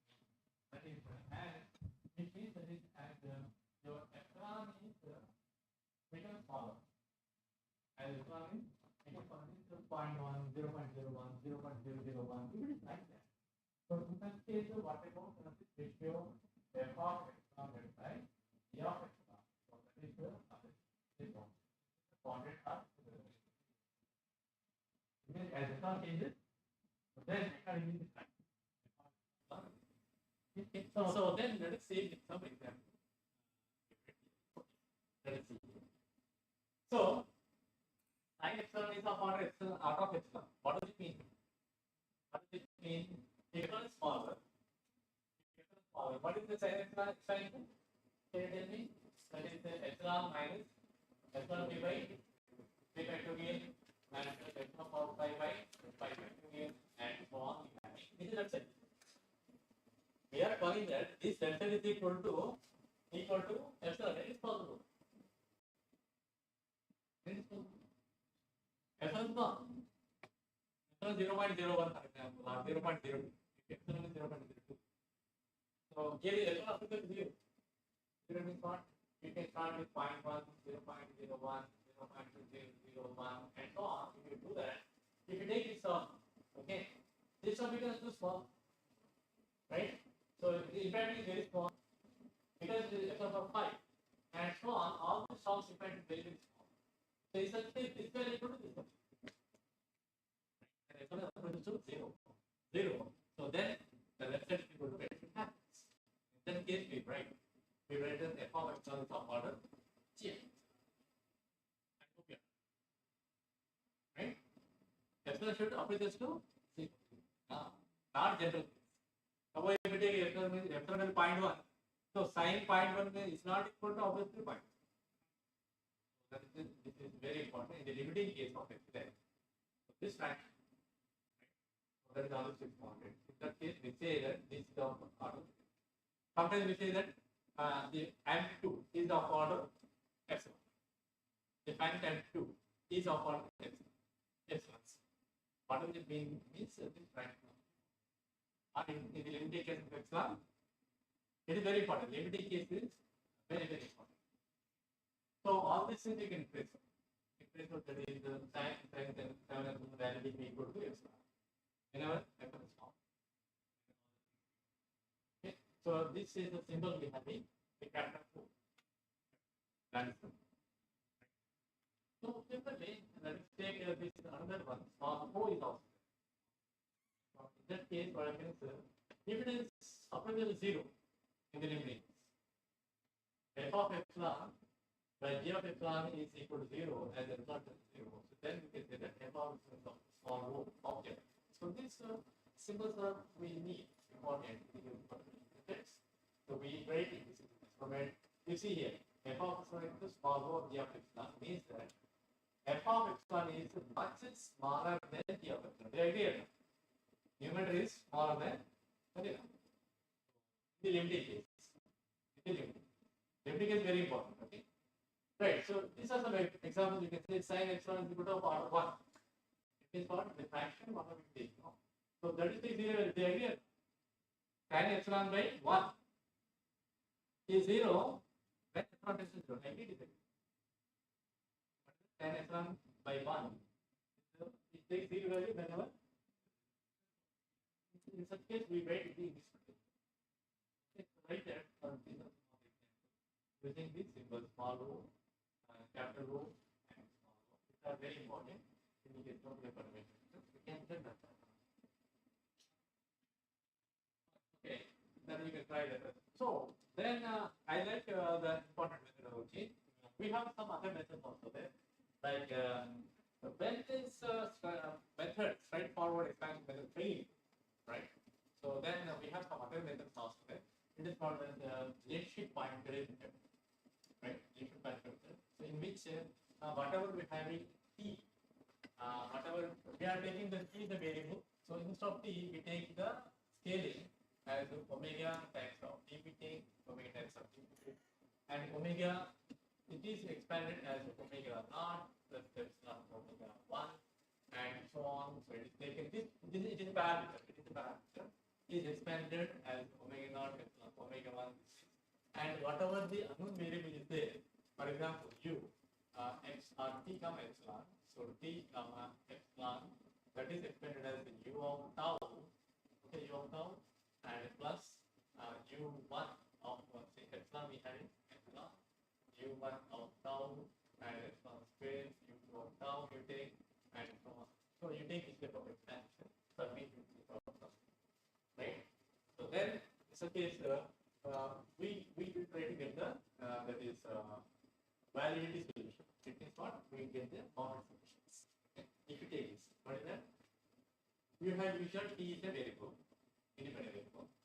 So instead of that, you take the scale. What is the tau is equal to omega 2, right? So then what is omega? Omega taken as omega naught plus omega 1. It is a constant. The constant not function of t. It is just a constant. That constant expanded, and the solution u it is expanded like u naught plus epsilon u1 tau. You take all the things into your differential equation. So in that, what happens? Highest order derivative term is will be there. For example, we have it say u double dot and plus say u equal to say function of say u comma t or u comma epsilon. Submit for example this type of expansions here.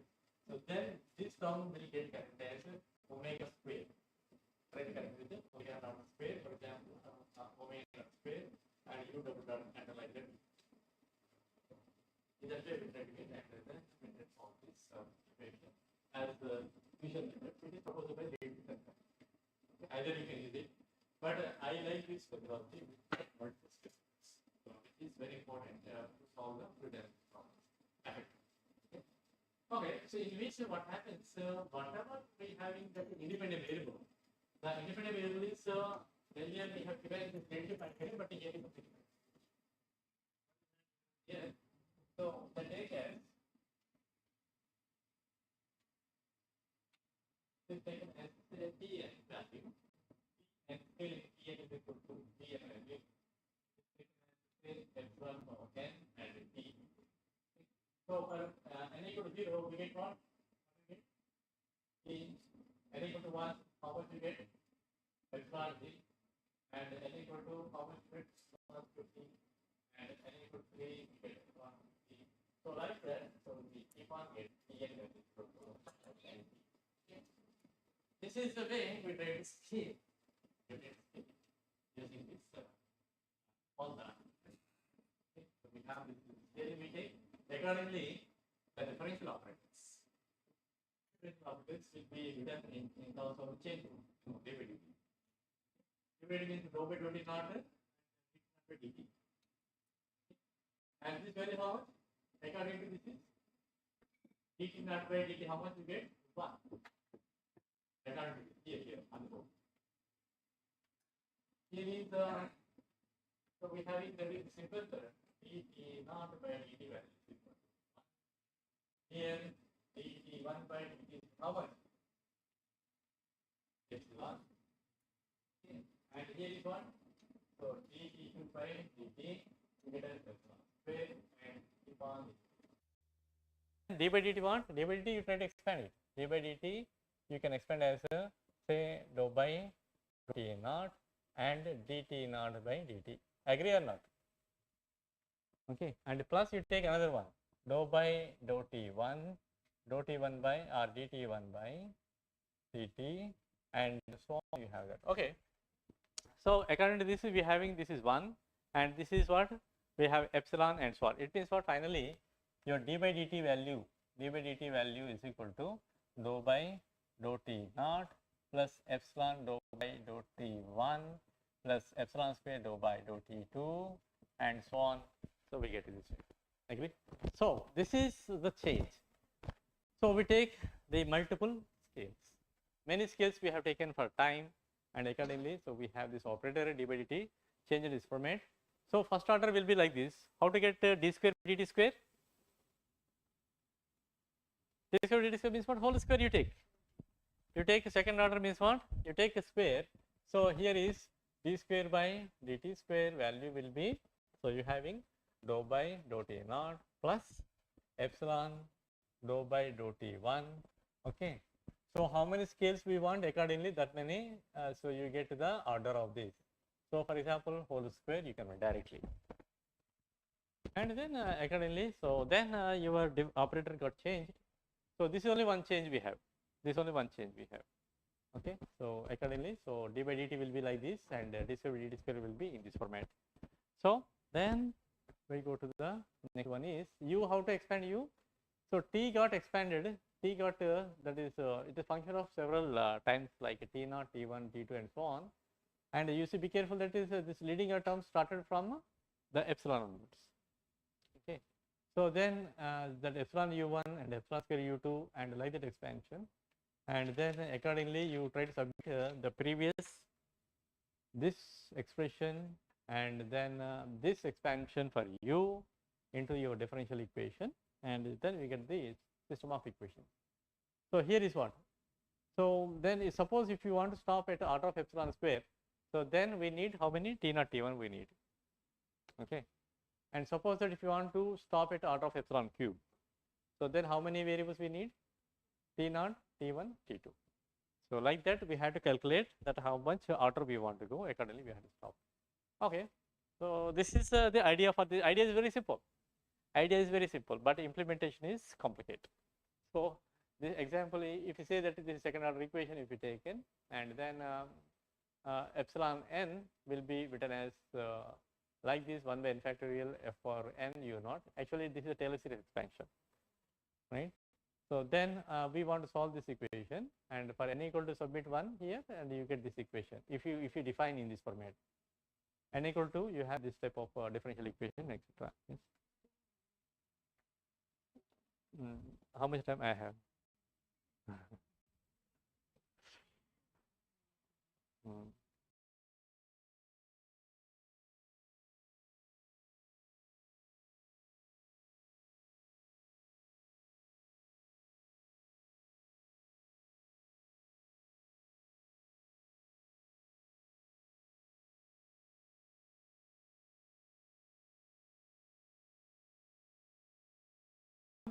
We have, and how to use multiple perturbation methods very effectively. Krishnendra is successful in deriving the equations and published physics of fluids and etc. Right? Right. Okay. So then let us see. This method is very simple one, but able to solve great equations. Right? Okay.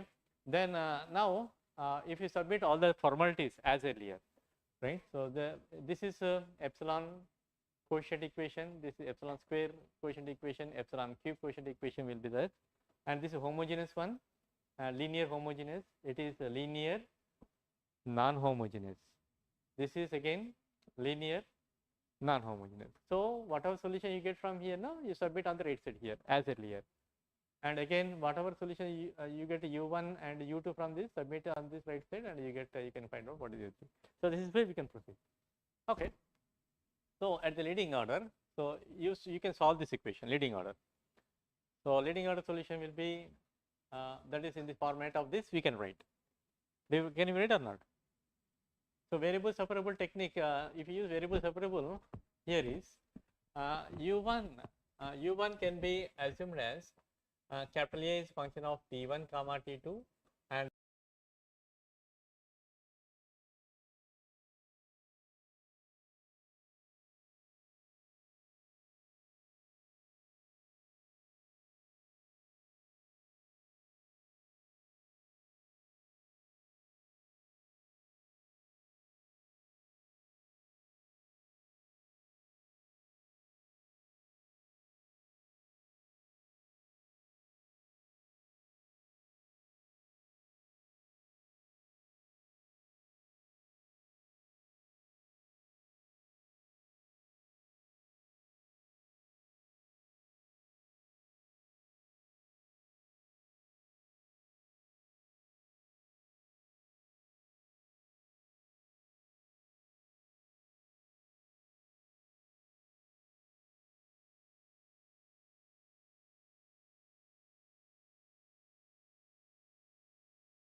complex variable plus z bar you have complex conjugate. What do you get? Z is complex number, z bar is complex conjugate. Z plus z bar how much? What is real or complex? Real. So here also same thing. This is the complex function, complex solution plus its conjugate. So finally u1 is what? Real. Real. So what are A here? A is amplitude which is depends on T1, T2. Now what we have to find out? What do we have to find here? We have to find what are the A, capital A. Okay, so then for this is let us see this, take the second equation. Take the second equation, and you know that what is the value u1, you know that, submit here, and then you have that is e to power phi t naught I omega naught t naught, and this is the first harmonic, this is the second harmonic. E to power phi omega naught is first harmonic, sin omega naught t plus I, sorry, cos omega naught t plus I sin omega naught t. So first harmonics we have both, and here is what? E to power 2I omega naught t, second harmonic. Okay, so then what happens? Now we want to solve this, but due to this operator, I told you, this is you have to take to the denominator. Okay, so if you take this is to the denominator, so this term, first term is going to give the secular term. First term gives the secular term. Okay, so then what happens? We have, so for such it is giving secular term, so we have to remove this secular term from here. Okay, so for that, what dA, d1a must be equal to 0, right? So if you make it, so then d1a must be 0. So what is d1a? dA by dt1, a is a function of t1, t2. A is a function of t1, t2. But here it is showing that with respect to t1 it is 0. It means it is a function of only t2, not t1. So therefore we have only t2, and then accordingly we having, now this is the only term is left. Now this is only one term is left. This is we have made 0. Then how to get u2 here? How to get u2? U2 how to get? According to this is u2 something did by your operator. So it means what? u2 is equal to this everything did by the operator d naught square by omega naught square. So that is gives you u2. Understood? That is gives you u2. So this is where you try to get this ut value. Okay, and go to the next one thing is that whatever you having the other cases given here, then you go to the next order.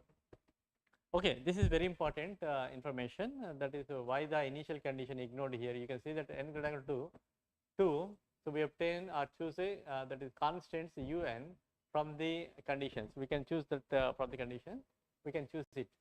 And next thing is what here is we can ignore the whatever we have in the initial conditions. That is how your amplitudes including the epsilon. A is function of t1, t2. Okay, that is epsilon will come there. So this is one thing. Next level is what? U2 u1 we know, u2 we know, and d1 is 0. So using the third equation as earlier, then what happens? This first term is what? It is again you have d square, d naught square, and omega naught square we having as like this, and right side is what? First harmonic. That this will give the secular term. It gives infinity. Okay, but remaining third harmonic we having, so that will not give. So hence what happens? This is bracket value must be 0, so that is 0 here. And now you have to solve this equation. This is 9th equation, but here solving is not easy. Then take the your complex format. Okay, complex format. What is complex number? Z is equal to r e to the power phi theta. Right? Use that approach and then submit it to the equation and separate real part and imaginary part. And from here you get dA by dt2 is 0. Because omega not equal to 0, so this contribution will be 0 means what? A is a constant here. Okay, but this another equation is there in terms of beta we have. So here what A is what? A is function of t2, beta is function of t2. We got A value is a constant, but beta you can find. So if you solve this is, then you get beta value in this format. It still has a constant. Okay, and that's how we know the A value, we know beta value, submit, and t2 we know that, submit into capital A. What is capital A? Capital A, capital A is what? Capital A is equal to A by 2 e to the power phi beta. We know what is A value, what is beta value from this. And then if you submit here, A value we have in this. Okay. And capital T what? T2 is replaced by epsilon square t, it is the original scaling. and like this we have a amplitude here. So we know A value finally. A value, where did we get? Where did we get A value now? At the order of epsilon square we got A value, which is it is independent of T1 we got it. We don't have clear picture, but here we got completely what is A. It is function of just a T2. Okay, and then what happens once we know that, submit into your solution. What is solution? Yeah. So into this is into this yes, yeah, into this where we have written solution, not written. Okay, if not written, okay, so then okay, we try to submit these values here, and then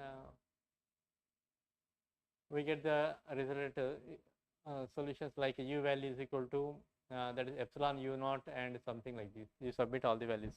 This is u1, this is u2, okay, epsilon cube.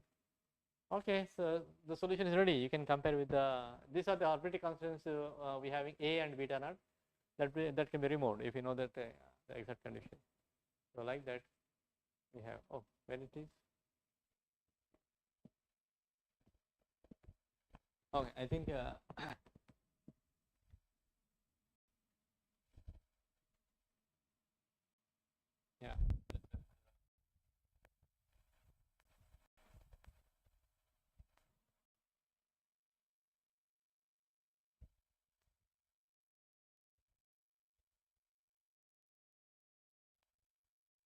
So in this format, this is end. So finally, we have solution for the regular perturbation problems in multiple scales, which is very important. Okay. So this idea is, this is only the idea to how to implement the multiple scale analysis. Christian is successful in publishing the paper using this method only, phase of reads. Okay. So this is only the idea, but the things are different. Okay. So like this, what happens? We can apply to the some real world problems like your Rayleigh-Benard problem, and find out this Landau-Ginzburg equation as shown. You know, same. Whatever you have now. So this is the if you go to this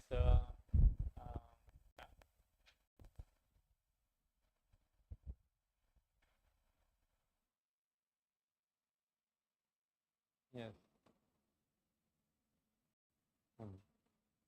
Yes, so this is the equation you have now. Oh, it is not coming. I'm sorry. What to do?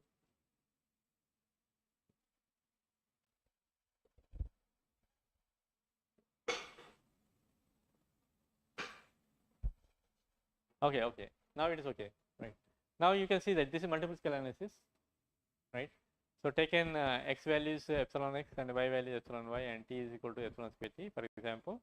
And then you can have this expansion peacefully like epsilon f naught and so on. And finally you can receive in this format, this is the equation, and one can solve it. Okay, it is according to multiple scale analysis. Right. So this type of solutions you can catch for the Landau-Ginzburg equation if you solve it. Okay. I hope you understood, all of you. Huh? Yeah, of course. I was kept inside of some of the variable, right? I don't like scaling. I scaled it and maybe, right? Okay. So this is the way one can solve this one, I hope. Huh? Okay, any notes please? I hope that I finished in time. Right. This is madam has done for the rotating case, rotating geometry using liquid gallium and etc. Right. Okay. Any notes please? This is about the perturbation methods, some regular perturbation methods, and if you are interested, you can study the singular perturbation methods, and that is valid only in the boundary layer region. Do you know boundary layers? Boundary layers, the layers which are very connected to the your boundary of the region. Okay, maybe solid boundary, free boundary. So that region you can call as a boundary layer, where the variations of viscosity will be say 90%, for example, but 10% will be lower in the rest of the region. So that region we call as a boundary layer. That much thickness we can go up to this much. It is may not be defined as this much thickness we don't know, but variation should be, viscosity variation should be 90%. And 10% in the rest of the region. So how much width of that layer is there, that we call as the boundary layer with 90% changes in the properties. Okay, it is called a boundary layer. So there one can use the singular perturbation method and study that. So this class does not include the singular perturbation. So I hope that you might have small information I able to inject you about perturbation method and its importance, right?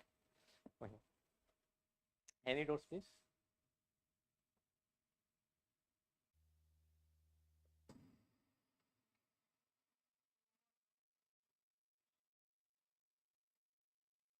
Examination will be conducted.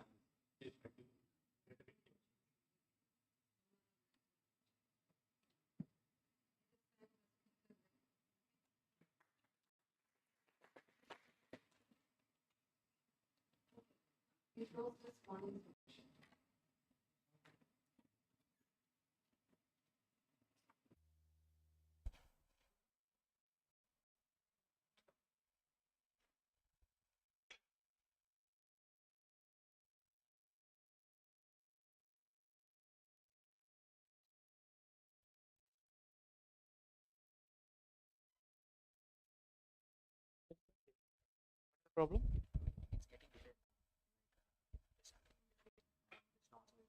Yeah. Okay. Delete means now recorded. Okay. Everything is okay. fine. But I'm making sure for next class also it may keep it or not. So if I don't. We don't use. This is my PC. They have their own PC. but from 2 days it doesn't happen. That's why I'm asking. Maybe whether it's your laptop or It is a slow one. I can say it is slow. But here is okay. Here is here it is okay. There is It will everything. take extra note now because it's also connected to ah projector. maybe Maybe everything is